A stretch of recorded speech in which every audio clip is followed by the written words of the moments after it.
जय हिंद मेरे प्यारे बच्चों, कैसे हैं आप लोग। मैं हूं आपका केमिस्ट्री मेंटर कुणाल वर्मा यानी कि केवी सर फ्रॉम काशी। आज का हमारा टॉपिक है हाइड्रोजन स्पेक्ट्रम। तो इसके पीछे की कहानी क्या है, तो इसके लिए आप ये सेंटेंस पढ़िए। When hydrogen gas at low pressure is taken in the discharge tube and the light emitted on passing electric discharge is examined with a spectroscope, the spectrum obtained is called the emission spectrum of hydrogen. It was found to consist of a large number of lines which are grouped into different series named after the discoverers. देखिए ऐसा है, आप imagine करिए कि एक discharge tube है, ठीक है ना। डिस्चार्ज ट्यूब है जिसमें हाइड्रोजन गैस भरा हुआ है, ठीक। हाइड्रोजन गैस भरा हुआ है लो प्रेशर पे, और उसमें बहुत ही हाई पोटेंशियल डिफरेंस दिया जा रहा है। हाई पोटेंशियल डिफरेंस, ठीक है ना, हाई पोटेंशियल डिफरेंस। अब इतनी एनर्जी लेने के बाद, अब पहले तो ये बताइए, हाइड्रोजन एटम में ओरिजिनल इलेक्ट्रॉन का घर, जिसको हम लोग ग्राउंड स्टेट बोलते हैं, वो क्या होता है? n=1, यानी कि इलेक्ट्रॉन पहले ऑर्बिट में है। अब जब उस डिस्चार्ज ट्यूब में हाइड्रोजन गैस रखा हुआ है और हम हाई पोटेंशियल डिफरेंस दे रहे हैं, अब वो इलेक्ट्रॉन क्या करेगा? एनर्जी को पा करके वो किसी न किसी हायर ऑर्बिट में जाएगा। वो n=1 से 2 पे जा सकता है, 3 पे जा सकता है, 4 पे जा सकता है, 5 पे, 6 पे, 7 पे, इनफाइनाइट पे जा सकता है, ठीक है ना। इनफाइनाइट का मतलब वो आइटम से निकल चुका है। तो ये डिपेंड करता है कि हम एनर्जी कितनी दे रहे हैं, हम पोटेंशियल डिफरेंस कितना दे रहे हैं, ठीक है। तो ये पोटेंशियल डिफरेंस पे क्या करता है? डिपेंड करता है। अब इसी बात को आप ऐसे समझिए, इलेक्ट्रॉन जो है हाई एनर्जी पाकर किसी हायर ऑर्बिट में चला गया, ठीक है ना। एनर्जी पाकर किसी हायर ऑर्बिट में चला गया। अब जब वो इलेक्ट्रॉन, जब वो एनर्जी भाई हम हटा लेंगे, तो वो इलेक्ट्रॉन क्या करेगा? वापस से अपने घर आना चाहेगा, वापस से ग्राउंड स्टेट आना चाहेगा। बट एक बात आप ध्यान रखिए, इलेक्ट्रॉन को पहले से हम किस पे भेजना चाहते हैं, कौन से हायर ऑर्बिट पे भेजना चाहते हैं, ये तो डिपेंड करता है कि हम एनर्जी कितनी दे रहे हैं। मान लीजिए हम n=1 से n=6 पे भेजना चाहते हैं, और इसके लिए हम लोग कुछ पोटेंशियल डिफरेंस, मान लो x वोल्ट हमने दिया, x वोल्ट हमने दिया। अब हम जब ये पोटेंशियल डिफरेंस हटा लेंगे, अब वापस से क्या होगा? इलेक्ट्रॉन फर्स्ट में आएगा। बट ध्यान रखना, ये सिंगल स्टेप में नहीं होता है, नॉट इन सिंगल स्टेप, ठीक। ये सिंगल स्टेप में नहीं होता है। इसकी कहानी, इसको ऐसे आप समझिए, जब आप फर्स्ट से 6 में भेजना चाहते थे, तो ये आपने इसको अपने हिसाब से कंट्रोल किया था। आप उतना इलेक्ट्रिसिटी दे रहे हैं, उतना पोटेंशियल डिफरेंस दे रहे हैं कि वो 1 से 6 में चला जाए। बट जब वो वापस आएगा ग्राउंड स्टेट में, तो ये उसकी खुद की मर्जी है कि वो कैसे आए। वो मल्टी स्टेप में आ सकता है, ठीक है ना, मल्टी स्टेप में भी आ सकता है। जरूरी नहीं है कि मल्टी स्टेप ही में आए, लेकिन वो जरूरी ये भी नहीं है कि वो सिंगल स्टेप में आए। क्लियर है ना। तो वो मल्टी स्टेप में भी आ सकता है। हो सकता है कि पहले 6वें से 5वें में आए, 5वें से 4थे में आए, फिर 4थे से पहले में आ जाए। हो सकता है 6वें से दूसरे में आ जाए, फिर दूसरे से पहले में आ जाए। तो ये टोटली क्या है? वो इलेक्ट्रॉन की मर्जी पे डिपेंड करता है, इसमें हमारा कोई कंट्रोल नहीं है। बट इलेक्ट्रॉन को लोअर से हायर पे भेजने में इसमें एक्सटर्नल फैक्टर, यानी कि हम जिम्मेदार हैं, हम कितनी एनर्जी दे रहे हैं। तो अगर हम लोअर से हायर दे रहे हैं, मतलब लोअर से हायर ऑर्बिट में इलेक्ट्रॉन को पहुंचाना चाहते हैं, तो वो सिंगल स्टेप में ही होगा। ये बात तो आप तय रखिए। क्लियर है। तो इलेक्ट्रॉन को आप हायर किसी एनर्जी लेवल में पहुंचा चुके हैं। अब इलेक्ट्रॉन जब वापस आएगा, अब जब वापस आएगा तो वो कितनी एनर्जी रिलीज करेगा, ठीक है ना, कितना वेवलेंथ उसका होगा। तो इन सब के आधार पे कुछ सीरीज बनाई गई हैं, लिखा हुआ है ना, ग्रुप्ड विच आर, मतलब कुछ लाइंस बनेंगी, large number of lines which are grouped into different series named after the discoverer, ठीक है। तो इसको हम लोग चेक करते हैं, इसको हम लोग चेक करते हैं। जैसे देखिए यहाँ पे एक ऊपर आप मान लीजिए कि n= क्या है? इनफाइनाइट है, ठीक है। एक ऊपर आप मान लीजिए कि यहाँ पे क्या है? n= इनफाइनाइट है। ठीक, यहाँ क्या है n इक्वल्स टू इनफाइनाइट। तो इलेक्ट्रॉन हायर ऑर्बिट में पहुंच चुका है। अब मान लीजिए इलेक्ट्रॉन हायर ऑर्बिट में पहुंच चुका है। अब कहीं से भी अगर इलेक्ट्रॉन अगर पहले ऑर्बिट में आता है, चाहे वो कहीं से भी हो, चाहे वो 8वें से हो, चाहे वो इनफाइनाइट से हो, चाहे वो 7वें से हो, 6वें से हो, कहीं से भी इलेक्ट्रॉन अगर वापस आ रहा है और वो डायरेक्ट पहले पर आ रहा है, तो वो क्या कहलाएगा? वो कहलाएगा लाइमन सीरीज, क्योंकि इसको किसने स्टडी किया था? लाइमन साहब ने किया था, ठीक है। और ये कौन से रीजन में लाई करेगा? अल्ट्रा वायलेट रीजन, ठीक है ना, अल्ट्रा वायलेट रीजन में ये क्या करेगा? लाई करेगा। क्लियर? सिमिलरली अगर कहीं से भी इलेक्ट्रॉन दूसरे ऑर्बिट में आ रहा है तो ये बाल्मर सीरीज कहलाएगा, क्योंकि इसको स्टडी करने वाले बाल्मर साहब थे। और ये कौन से रीजन में लाई करेगा? ये विजिबल रीजन में लाई करेगा, ठीक है ना। किस में लाई करेगा? विजिबल रीजन में लाई करेगा। सिमिलरली अगर इलेक्ट्रॉन तीसरे पर आता है, कहीं से भी किसी भी हायर ऑर्बिट से तीसरे पर आता है, तो उसको हम लोग पाश्चियन सीरीज बोलेंगे। और ये इंफ्रारेड में क्या करता है? लाई करेगा, ठीक। और ये भी ब्रैकेट सीरीज भी क्या करेगा? इंफ्रारेड में। फुंड सीरीज भी इंफ्रारेड में। और हम्फ्री फार इंफ्रारेड, FIR। क्लियर? अब इसी को इमिशन स्पेक्ट्रम बोलते हैं, ठीक है ना। जब हाइड्रोजन गैस में या किसी भी एटम में हम जब इलेक्ट्रॉन को एनर्जी दे रहे हैं या फिर हम एटम को एनर्जी दे रहे हैं, तो वो इलेक्ट्रॉन एनर्जी पाके किसी हायर ऑर्बिट में चला जाएगा। और जब हायर ऑर्बिट से वापस जब आएगा, तो पहली बात तो ये तय है नहीं कि जहाँ से हमने जहाँ पर भेजा था वहीं से वो वापस से उसी ऑर्बिट में आ जाए, ये तो ज़रूरी नहीं है, मल्टी स्टेप में आएगा। अब हायर से जब भी लोअर ऑर्बिट में आएगा, ठीक है, तो वो क्या करेगा? एनर्जी लूज करेगा, एनर्जी लूज करेगा रेडिएशन के फॉर्म में। और उसी रेडिएशन के फॉर्म में जो हम लोग पढ़ते हैं कि कौन कितना रेडिएशन इमिट किया, उसी को बोलते हैं इमिशन स्पेक्ट्रम, ठीक है ना। और हाइड्रोजन स्पेक्ट्रम हम लोग पढ़ रहे हैं क्योंकि बोर्ड मॉडल जो है वो एक ही इलेक्ट्रॉन पे क्या है? एप्लीकेबल होता है, सिंगल इलेक्ट्रॉन स्पीशीज पर, ठीक है। अब देखिए ध्यान से, ये चीज़ आप समझ गए कि ऊपर से इलेक्ट्रॉन नीचे आएगा तो एनर्जी एब्जॉर्ब करेगा, अरे एनर्जी रिलीज करेगा, ठीक है ना। हायर से लोअर में आएगा तो एनर्जी क्या करेगा? रिलीज करेगा। अब कहीं हायर से अगर फर्स्ट में आता है तो उसको लाइमन सीरीज बोलते हैं। अब लाइमन सीरीज यानी कि ये भी आप ये सबको पूरी तरह से आपको ध्यान रखना पड़ेगा। कहीं से भी इलेक्ट्रॉन अगर फर्स्ट ऑर्बिट में आता है, चाहे वो कहीं से भी आए, ठीक है, तो जो एनर्जी रिलीज होगी, जो उस रेडिएशन का वेवलेंथ या फ्रीक्वेंसी होगा, वो कौन से रीजन में लाई करेगा? अल्ट्रा वायलेट रीजन में लाई करेगा। इस चीज़ को ध्यान रखिए। क्लियर है? कहीं से भी इलेक्ट्रॉन सेकेंड ऑर्बिट में आके गिरता है तो वो विजिबल रीजन में लाई करेगा और ये हमें दिखाई पड़ेगा, ठीक है ना, जिसको हम लोग विबग्योर बोलते हैं। केवल बाल्मर सीरीज में हमें वो रेडिएशन दिखाई पड़ेगा कलर के फॉर्म में। पाश्चियन सीरीज में, ठीक है, कहीं से भी इलेक्ट्रॉन आए तीसरे में आके गिरे तो वो इंफ्रारेड में, उसी तरह ब्रैकेट सीरीज इंफ्रारेड, फुंड में इंफ्रारेड और हम्फ्री सीरीज में FIR यानी फार इंफ्रारेड। क्लियर है? तो ये सब आप चीज़ याद कर लीजिए कि लाइमन का मतलब n इक्वल्स टू 1, मतलब इलेक्ट्रॉन कहाँ पे आके गिरा? 1 में। बाल्मर में इलेक्ट्रॉन आके कहाँ गिरा? 2 पे। पाश्चियन में इलेक्ट्रॉन आके कहाँ पे गिरा? 3 पे। ब्रैकेट में इलेक्ट्रॉन कहाँ पे आके गिरा? 4 पे। फुंड सीरीज में इलेक्ट्रॉन कहाँ पे आके गिरा है? 5 में।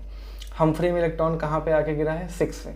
कहाँ से आया ये डिपेंड नहीं करता है, वो तो ये चीज़ हम फिक्स नहीं बता सकते, बट कहाँ आके गिरा ये नाम कहीं पर भी आपको सुनने में आ जाए, जैसे कभी बोल दिया ब्रैकेट सीरीज, तो समझ जाना इलेक्ट्रॉन चौथे शेल में आके गिर रहा है। इसमें कोई भी कंफ्यूजन नहीं होना चाहिए। मैंने ये बातें 3-4 बार रिपीट की है। क्लियर है? इसको नोट कर लीजिए, आप लोग नोट कर लिए। चलिए अब देखिए, सपोज करें कि इलेक्ट्रॉन, ठीक है, सपोज करें कि इलेक्ट्रॉन कहाँ पे गया है? चौथे पर या तीसरे पर, यहाँ चौथे पर मान लेते हैं। तो इलेक्ट्रॉन चौथे पर जा चुका है, ठीक, इलेक्ट्रॉन यहाँ पे जा चुका है चौथे पर। अब चौथे से उसको वापस से कहाँ पे आना है? फर्स्ट पे आना है। अब उसके पास क्या क्या ऑप्शन है? ठीक, एक तो ये है कि डायरेक्ट वो पहले पर आ जाए, ठीक। एक दूसरा ऑप्शन ये है कि चौथे से तीसरे पर आए, फिर तीसरे से दूसरे पर आए, फिर दूसरे से पहले पर आए, ठीक। या फिर एक, अब मैं सारी पॉसिबिलिटी बना रहा हूँ, या फिर वो चौथे से तीसरे पर आ जाए और तीसरे से पहले पर आ जाए, या फिर वो चौथे से तीसरे पर आ जाए और चौथे से दूसरे पर आ जाए और दूसरे से पहले पर आ जाए। क्लियर है? तो ये कुछ इतनी पॉसिबिलिटीज़ हैं, ठीक है ना, ये कुछ इतनी पॉसिबिलिटीज़ हैं। तो इसको हम अगर काउंट करेंगे तो कितना निकल के आ रहा है, 1 2 3 4 5 6 7 8। बट ध्यान रखना इसमें जो चीज़ कॉमन है उसको तो हम एक ही बार काउंट करेंगे। जैसे ये एक हो गया, ये दूसरा, तीसरा, ये देखो दोनों सेम है, तो इसको हम एक ही बार मानेंगे। क्लियर है? इसको और इसको हम एक ही बार मानेंगे, ठीक है।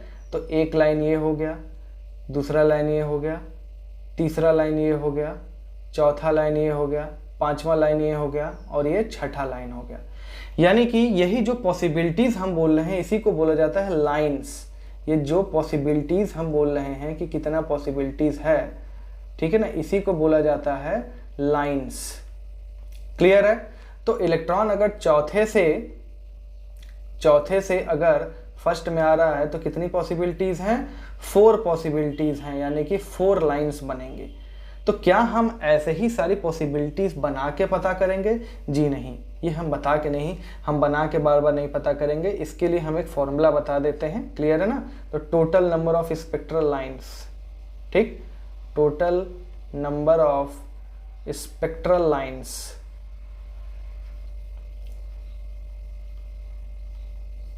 इसका फॉर्मूला है n2 minus n1 into n2 minus n1 plus 1 divided by 2। Clear है? तो इस फॉर्मूले को आप लोग नोट कर ले। इसमें n1 n2 क्या है, n1 तो पता चल गया कि इलेक्ट्रॉन कहाँ पर आके गिर रहा है, तो n1 जो है वो लाइमन के लिए 1 हो जाएगा, बार्मर के लिए 2, पार्शियन के लिए 3, ब्रैकेट के लिए 4, फुंड के लिए 5 और हम्फ्री के लिए 6। बार बार मैं ये बात बोल रहा हूँ कि n1 इन नाम से ही पता चल जाएगा।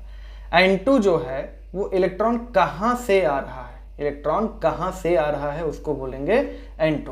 क्लियर है? तो चलिए इसको नोट करिए, आगे बढ़ते हैं।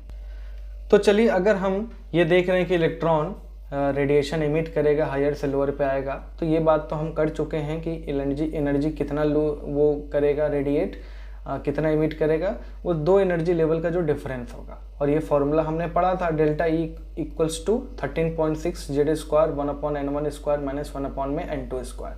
और यही जो एनर्जी होगी hc/लैम्डा के बराबर होगी। तो यहाँ से हम लोग 1/लैम्डा, ठीक है ना, 1/लैम्डा equals to 13.6 Z square upon में hc ऐसे बना सकते हैं, ठीक। क्लियर है? अब ध्यान दो, ये जो 13.6 अपॉन में hc है, इसी को बोलते हैं r, ठीक। r बोल दो या RH लगा दो, ये होता है रिडबर्ग कांस्टेंट। क्या होता है ये? रिडबर्ग कांस्टेंट, ठीक। और इसका वैल्यू होता है 1.09 इंटू 10 के पावर में 5 सेंटीमीटर इनवर्स, या फिर 1.09 इंटू 10 के पावर में 7 मीटर इनवर्स, ठीक है। इसका एग्जैक्ट वैल्यू आप लोग ऐसे याद कर सकते हैं, ठीक है ना। Exact value RH equals to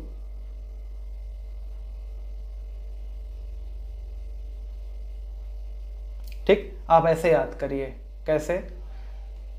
देखो 10 9 10 9 फिर 6 7 8, ठीक, 10 9 6 7 8 सेंटीमीटर इनवर्स, ऐसे करके याद कर लीजिए। तो यहाँ से जो फॉर्मूला हमारा बन गया 1/लैम्डा equals to RH into Z square 1 में n1 का स्क्वायर माइनस 1/n2 का स्क्वायर। क्लियर है? इसी फॉर्मूला को हम लोग रिडबर्ग फॉर्मूला के नाम से जानते हैं। किस नाम से जानते हैं? रिडबर्ग फॉर्मूला के नाम से जानते हैं। तो इसको थोड़ा सा आप लोग हाईलाइट करके, ठीक है, रिडबर्ग फॉर्मूला। क्लियर?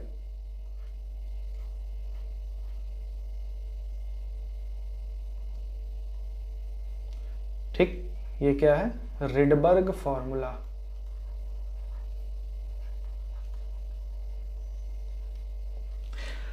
अब इसमें जो आर एच है, इसमें एक बात और ख़ास है कि हमें ज़रूरत पड़ती है अगर हमें लैम्डा निकालना पड़ेगा, तो अगर हमें लैम्डा निकालना है तो जाहिर सी बात है ये 1 लैम्डा का फॉर्मूला है, तो अगर लैम्डा निकालना है तो 1/RH भी आएगा। तो आप लोग एक काम कर सकते हैं, 1/RH का वैल्यू डायरेक्ट लिख सकते हैं, नियरली इक्वल्स टू होता है ये 912 एंगस्ट्रॉन। क्लियर है? एंगस्ट्रॉन।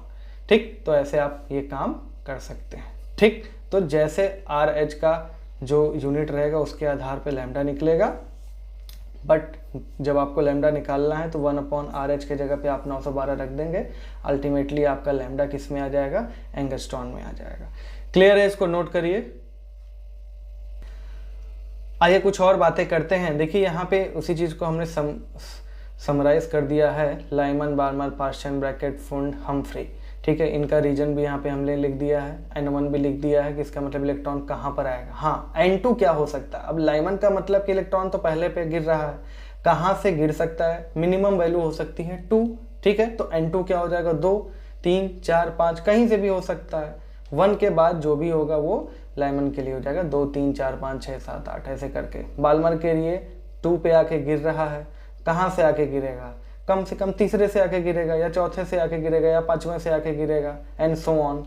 उसी तरह पार्शियन के लिए 4, 5, 6, 7, 8। ठीक है, ब्रैकेट के लिए 4 पे आके गिरेगा तो 5, 6, 7, 8, 9 कहीं से भी आ सकता है, इनफाइनाइट से आ सकता है। फंड के लिए 5 पे आके गिर रहा है तो 6, 7, 8, 9, 10, 11 कहीं से भी आ सकता है।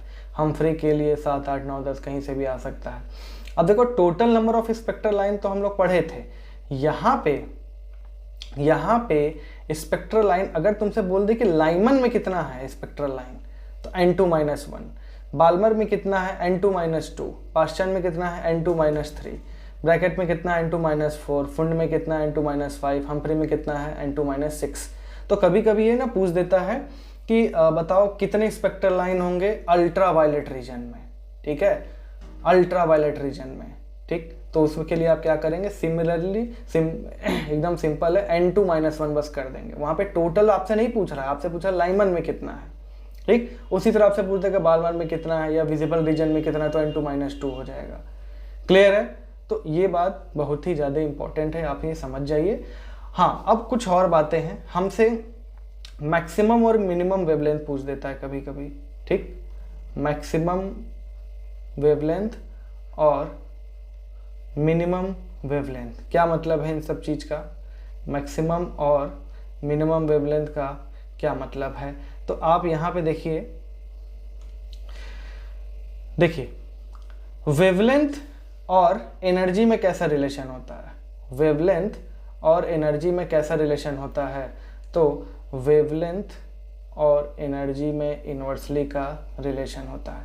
अब अगर मैक्सिमम वेवलेंथ है यानी कि एनर्जी मिनिमम है, मिनिमम वेवलेंथ है यानी कि एनर्जी मैक्सिमम है। अब ये बताओ कि अगर हमको मैक्सिमम वेवलेंथ लेना है, मैक्सिमम वेवलेंथ यानी कि एनर्जी मिनिमम एनर्जी, तो मिनिमम एनर्जी का गैप कहाँ पे दिखाई दे रहा है तुमको? ये 1 और 2 के बीच में। ठीक है ना? उसके बाद जैसे किसी भी सीरीज के लिए हम बात कर रहे हैं, जैसे लाइमन के लिए हम बोल रहे हैं, तो लाइमन के लिए ये तो फिक्स हो गया कि यहाँ पे इलेक्ट्रॉन आएगा। अब गैप मिनिमम कहाँ मिलेगा? मिनिमम गैप वो N2 से N1 आ जाए, यही एक मिनिमम गैप वाला पॉइंट आपको मिल रहा है। ठीक है ना? और दूसरा बाल्मर के लिए तो N1 फिक्स है कि ये अब मिनिमम कहाँ से इलेक्ट्रॉन आ सकता है कि एनर्जी मिनिमम रहे, एनर्जी मिनिमम इमिट करे, तो 3 से 2 पे। ठीक है ना? 3 से 2 पे। उसी तरह पार्शियन के लिए मिनिमम गैप क्या है? जस्ट उसके ऊपर वाला। आ रही बात समझ में? तो इसका मतलब मिनिमम अगर वेवलेंथ हमें चाहिए, अगर हमको मैक्सिमम वेवलेंथ चाहिए तो एनर्जी मिनिमम होना चाहिए, और मिनिमम वेवलेंथ चाहिए तो एनर्जी मैक्सिमम होना चाहिए। तो मैं दोबारा बता रहा हूँ, अगर हमें मैक्सिमम वेवलेंथ चाहिए, तो एनर्जी मिनिमम होना चाहिए, यानी कि ये गैप मिनिमम होना चाहिए। क्लियर है? तो लाइमन के लिए अगर कोई पूछे मैक्सिमम वेवलेंथ कब मिलेगा? जब N2 क्या हो जाए? 2। अब देखो लाइमन बोलते ही N1 फिक्स है कि 1 है, उसमें कोई कंफ्यूजन नहीं होना चाहिए। क्लियर? तो अगर हमसे पूछेगा मैक्सिमम वेवलेंथ यानी कि मिनिमम एनर्जी, तो यानी कि N2 से 1, N2 ये क्या हो जाएगा 2 से 1 आ रहा है। क्लियर है? तो ये बात आप समझ जाइए। ठीक, तो मैक्सिमम वेवलेंथ के लिए N2 क्या हो जाएगा, जस्ट N1 प्लस 1। और मिनिमम वेवलेंथ यानी कि एनर्जी मैक्सिमम, मिनिमम वेवलेंथ यानी कि एनर्जी मैक्सिमम। और मैक्सिमम एनर्जी कहाँ मिलेगी भाई साहब, मैक्सिमम एनर्जी कहाँ मिलेगी किसी भी सीरीज के लिए, इनफाइनाइट से उसका गैप क्या हो जाएगा, मैक्सिमम होगा, तो मैक्सिमम एनर्जी तो वहीं मिलेगी ना। तो यानी कि हम बोलेंगे कि मिनिमम वेवलेंथ यानी एनर्जी मैक्सिमम के लिए N2 क्या हो जाएगा, इनफाइनाइट हो जाएगा। ठीक, तो मैक्सिमम वेवलेंथ के लिए N2 जस्ट N1 से एक ज़्यादा, और मिनिमम वेवलेंथ के लिए N2 इनफाइनाइट। क्लियर है? ये बात समझ में आई? चलिए अब इसी में हम कुछ और बातें भी देख लेते हैं।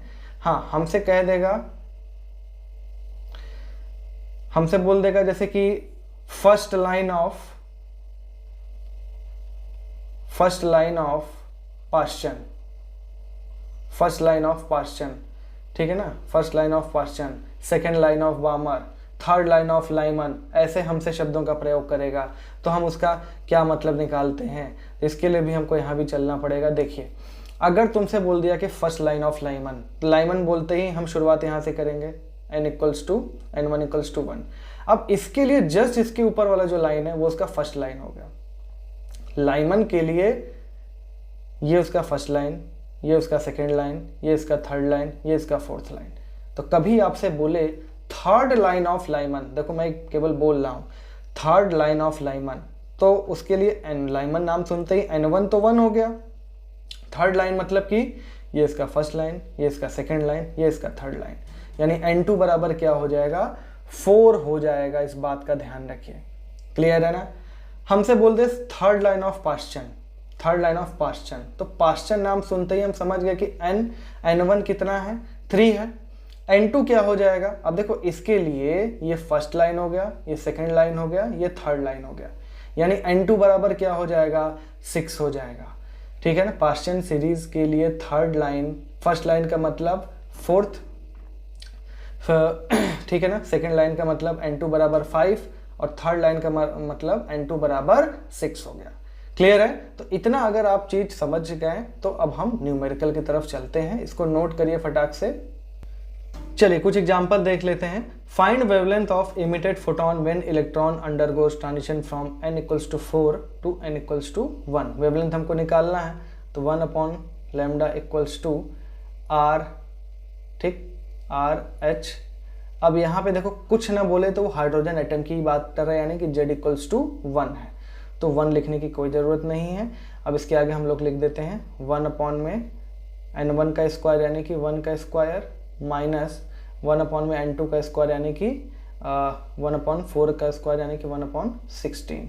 क्लियर है? यानी कि 1 upon lambda equals to RH। इसको जब हम सॉल्व करेंगे तो ये 16 माइनस 1 यानी कि 15 अपॉन में 16। ठीक है, 15 अपॉन में 16, इसको थोड़ा सही लिख लो।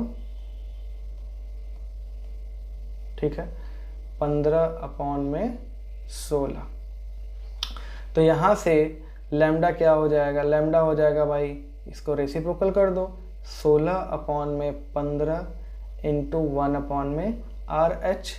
ठीक, यानी कि 16 अपॉन में 15 इंटू 1 अपॉन में RH आप लोग जानते हैं 912 एंगस्ट्रॉन। क्लियर है? नोट कर लीजिए। ठीक है, चलिए नेक्स्ट है find wavelength, frequency and wave number of third line of Lyman series. अब देखो लाइमन सीरीज यानी कि N1 क्या हो गया, 1। ठीक, अब इसके जस्ट ऊपर उसका पहला लाइन हो जाएगा, उसके जस्ट ऊपर उसका दूसरा लाइन हो जाएगा, उसके जस्ट ऊपर उसका तीसरा लाइन हो जाएगा, यानी कि N2 बराबर 4 हो जाएगा, यानी कि third line of Lyman series का मतलब N2 बराबर 4 हो गया। क्लियर? तो इसका वेवलेंथ निकालना है तो 1 अपॉन में लैम्डा इक्वल्स टू R, कुछ नहीं बोलेगा तो हाइड्रोजन एटम, तो Z इक्वल्स टू 1, ये हो गया 1 अपॉन में 1 का स्क्वायर माइनस 1 अपॉन में फिर से 4 का स्क्वायर, तो ये हो जाएगा 16। क्लियर है? तो ये लैम्डा तो वही आ जाएगा। ठीक, जैसा अभी हमने निकाला, तो lambda equals to 16/15 into 912 angstrom, ये हो गया। फ्रीक्वेंसी कैसे निकालेंगे भाई? Frequency equals to C upon में लैम्डा, या फिर सी इंटू 1 अपॉन में लैम्डा। अब सी क्या होता है? 3 इंटू 10 के पावर 8।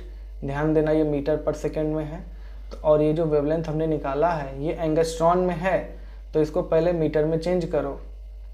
तो 16/15 इंटू 912 ये एंगस्ट्रॉन है, इंटू 10 के पावर में -10 कर देंगे। तो ये पूरा सॉल्व जब करेंगे तो ये मीटर से मीटर ख़त्म और सेकेंड इनवर्स, ठीक, यानी जो भी आंसर आएगा हर्ट्ज में आ जाएगा।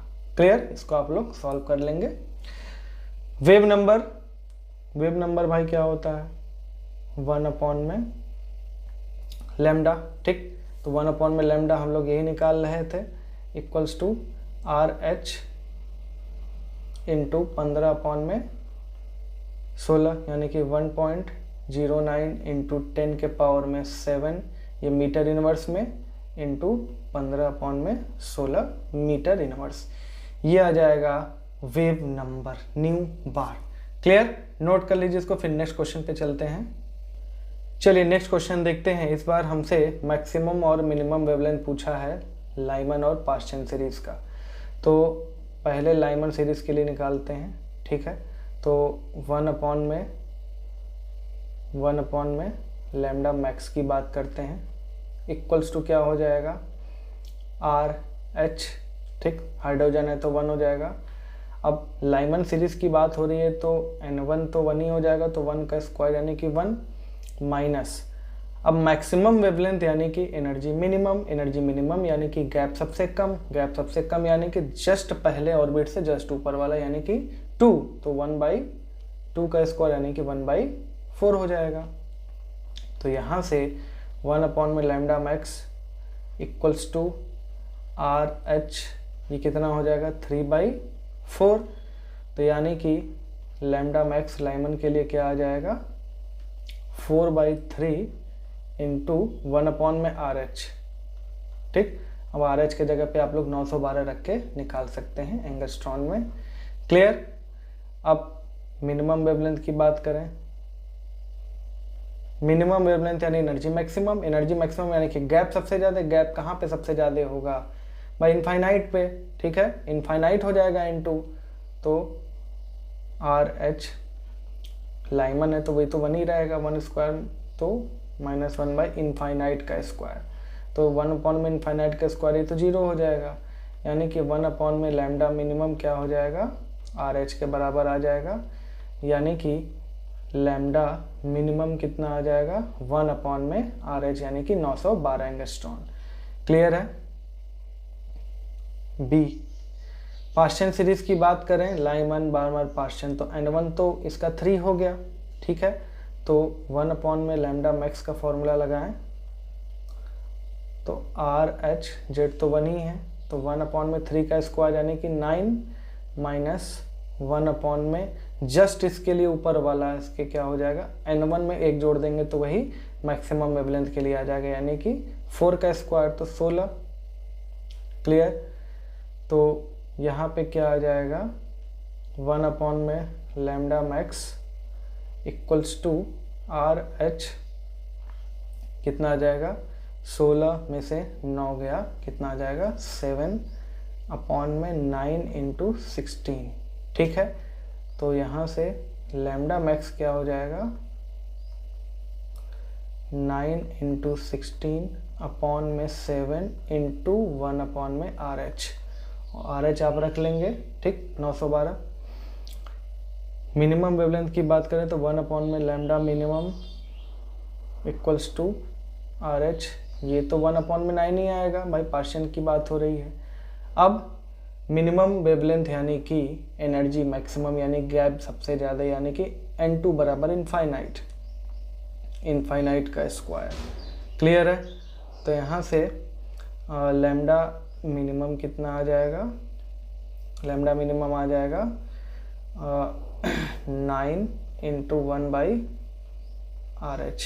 क्लियर है? तो 9 इंटू 912 एंगस्ट्रॉम। क्लियर है, ये सिंपल सा क्वेश्चन है, कर लीजिए। हो गया। चलिए नेक्स्ट क्वेश्चन देखते हैं।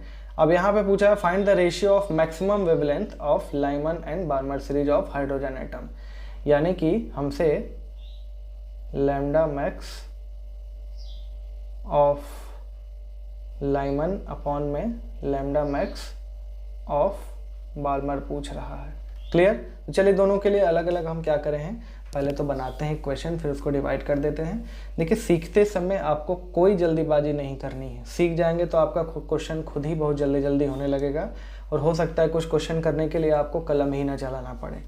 ठीक है, तो चलिए ये समझ गए हैं हम। अब देखो हम लाइमन की बात करें तो 1 अपॉन में लैम्डा मैक्स, ये हम लाइमन की बात कर रहे हैं, equals to R H maximum wavelength यानी कि 1 अपॉन में 1 का स्क्वायर यानी 1 माइनस क्या करेंगे यहाँ पे 1 अपॉन में 2 का स्क्वायर यानी कि 1/4। तो यहाँ से क्या आ जाएगा, ये 1 अपॉन में lambda max equals to 3/4 R H. ठीक, हम इसको कुछ नहीं करेंगे, हम इसको ऐसे ही रहने देते हैं, 1 अपॉन में लैम्डा मैक्स ऑफ लाइमन ऐसे लिख देते हैं। क्लियर। 1 अपॉन में लैम्डा मैक्स बार्मर के लिए क्या हो जाएगा, आर एच, ये तो 2 हो जाएगा इन 1, तो 1/2 का स्क्वायर यानी कि 4 माइनस 1/3 का स्क्वायर यानी कि 9। क्लियर। तो यहाँ से 1 lambda max of Balmer equals to R H, ये क्या आ जाएगा 9 माइनस 4 यानी कि 5 अपॉन में 36। क्लियर। ये फर्स्ट हो गया, ये सेकेंड हो गया। अब ध्यान रखो, अगर हम लोग यहाँ पे सेकेंड डिवाइडेड बाई फर्स्ट कर दें तो हमको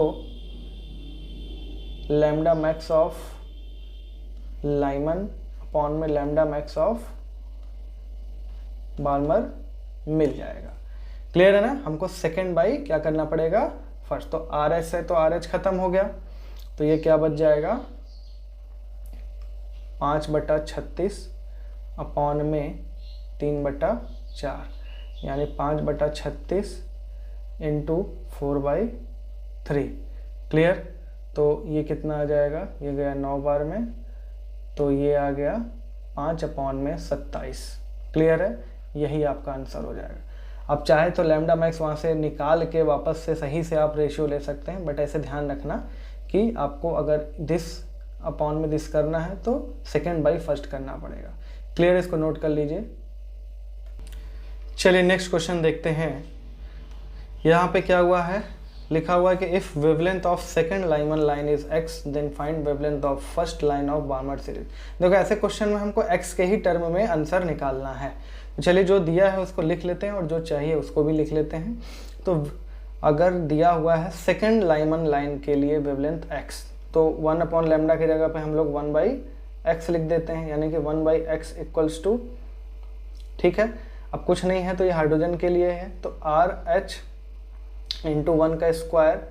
अब 1 अपॉन में 1 का स्क्वायर यानी कि 1 क्योंकि लाइमन है, माइनस सेकेंड लाइन है का मतलब क्या है 1 अपॉन में 9 हो जाएगा। सेकेंड लाइन का मतलब फर्स्ट लाइन क्या हो जाएगा उसके लिए n2 2 हो जाएगा, सेकेंड लाइन का मतलब n2 3 हो जाएगा, तो यानी कि ये 3 का स्क्वायर यानी कि 9। क्लियर। तो यहाँ से हम लोग 1 upon x equals to R H into 9 minus 1 यानी कि 8/9, ये फर्स्ट ऐसे बना लिया हमने। अब दूसरा वेवलेंथ निकालना है फर्स्ट लाइन ऑफ बार्मर के लिए, तो उसको हम वेवलेंथ जो निकालना है उसको 1 अपॉन में लैम्डा ही कर देते हैं, ठीक है, equals to R H Balmer के लिए n1 तो 2 हो जाएगा, 2 का स्क्वायर यानी कि 1/4। अब उसके लिए फर्स्ट लाइन यानी कि n equals to n2 equals to 3 है, 3 का स्क्वायर यानी कि 9, ठीक है। तो यहाँ पे 1 अपॉन में lambda equals to R H into ये क्या हो जाएगा 8 अपॉन में, सॉरी 8 नहीं, ये 4 होगा, ठीक है ना। ये क्या हो जाएगा 9 माइनस 4 5, 5 अपॉन में 36, ये हो गया सेकेंड। अब हम क्या करें, हम फर्स्ट डिवाइडेड बाई सेकेंड कर देंगे, तो 1 बाई एक्स अपॉन में 1 बाई लैम्डा, और ये क्या आ जाएगा, ये लैम्डा बाई एक्स आ जाएगा। क्लियर है ना, ये लैम्डा बाई एक्स आ जाएगा, और ये किसके बराबर हो जाएगा, आर एच से देखो आर एच ख़त्म, 8 अपॉन में 9 अपॉन में 5 अपॉन में 36, यानी कि लैम्डा अपॉन में x equals to 8/9 into 36 upon में 5, ये चला गया 4 बार में, तो lambda is equals to 32x upon में 5, और यही क्या आ जाएगा, आंसर आ जाएगा। क्लियर है, चलिए इसको कर लीजिए, फिर हम एक लास्ट क्वेश्चन देख लेते हैं। और लास्ट क्वेश्चन में क्या है, if an electron undergoes transition from n equals to 7 to n equals to 1, 4 चीजें फाइंड करनी है, ठीक। सबसे पहला total number of spectral line, तो ए क्या हो जाएगा, स्पेक्ट्रल लाइन की संख्या क्या हो जाएगी, टोटल स्पेक्ट्रल लाइन्स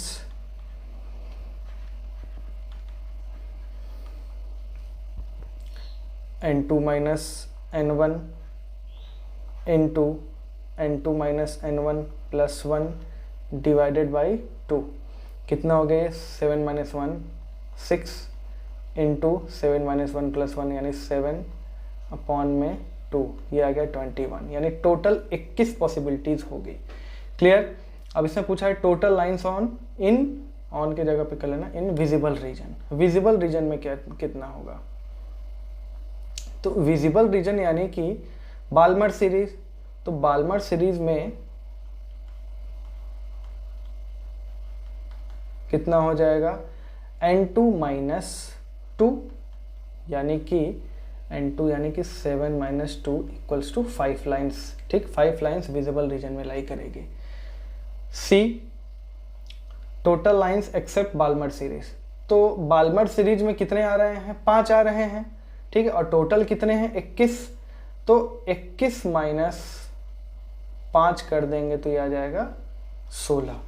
क्लियर है, यानी कि 16 लाइंस मिलेंगे बाल्मर को छोड़कर, बाल्मर में क्योंकि 5 है और टोटल 21 है, तो 16 5 21, तो 5 हटा देंगे तो उसमें से 16 आ जाएगा, ठीक है। डी वाले में line except UV region, UV region में कितने आएंगे, लाइमन सीरीज में n2 minus 1 equals to 7 minus 1 equals to 6, ये 6 जो है यूवी रीजन में आएंगे, तो यूवी को छोड़ के कितने हो गए, एक्सेप्ट यूवी, टोटल में से 6 घटा दो, कितना आ जाएगा 15, ठीक है ना, कितना आ जाएगा 15। क्लियर है ना, क्लियर है, तो इसको नोट कर लीजिए, ये कुछ ठीक ठाक क्वेश्चंस थे जिससे आपकी प्रैक्टिस काफ़ी अच्छी हो जाएगी। अब हम मिलेंगे अगले क्लास में, तब तक के लिए जय हिंद।